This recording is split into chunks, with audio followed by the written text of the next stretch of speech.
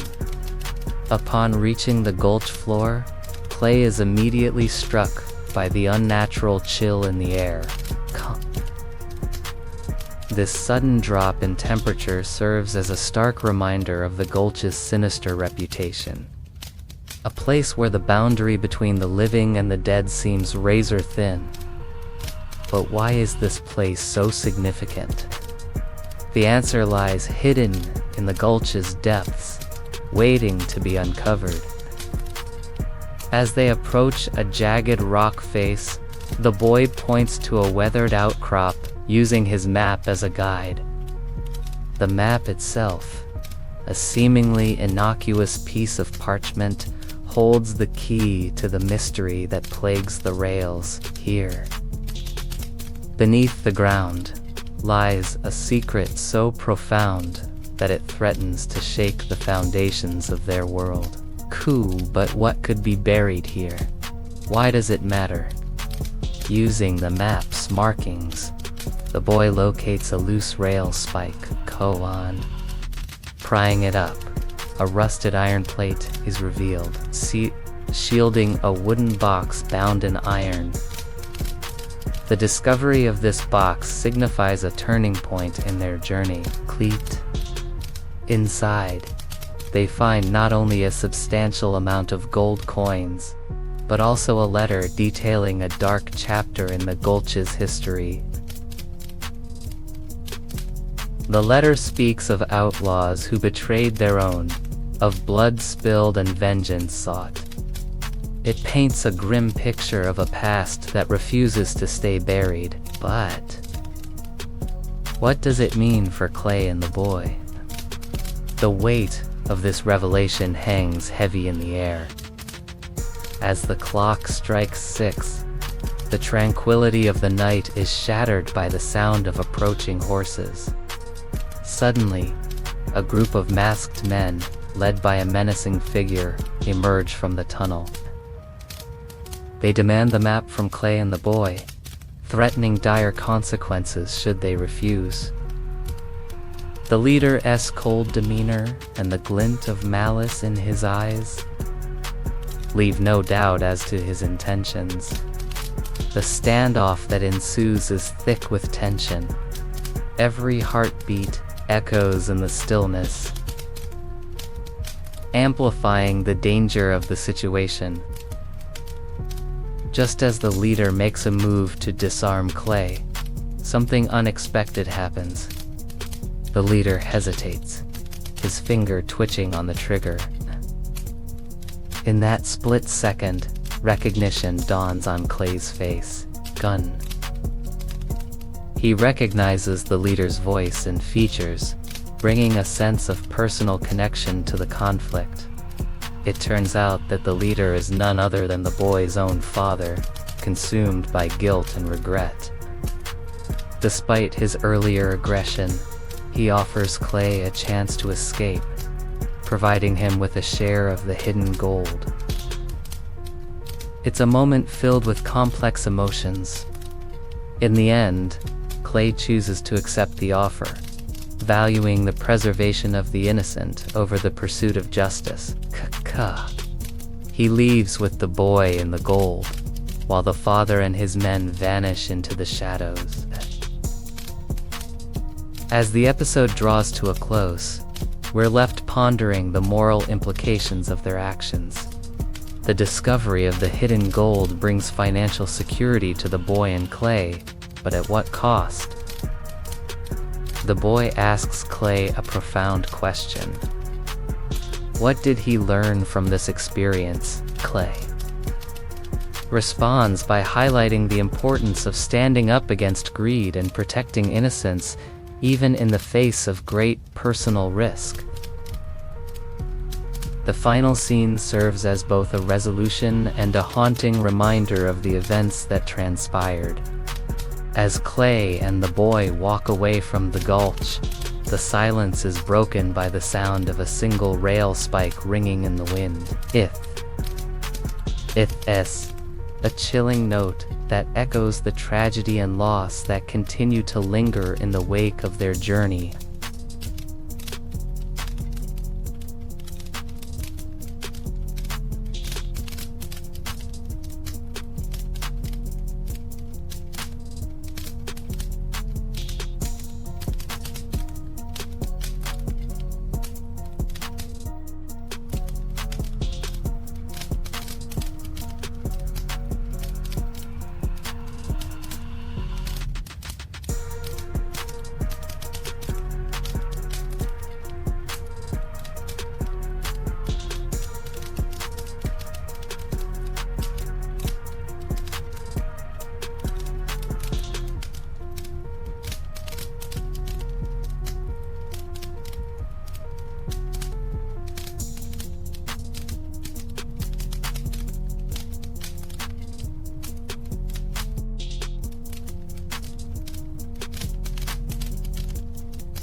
And just like that, episode 4 of Nightmares on the Midnight Train comes to a close.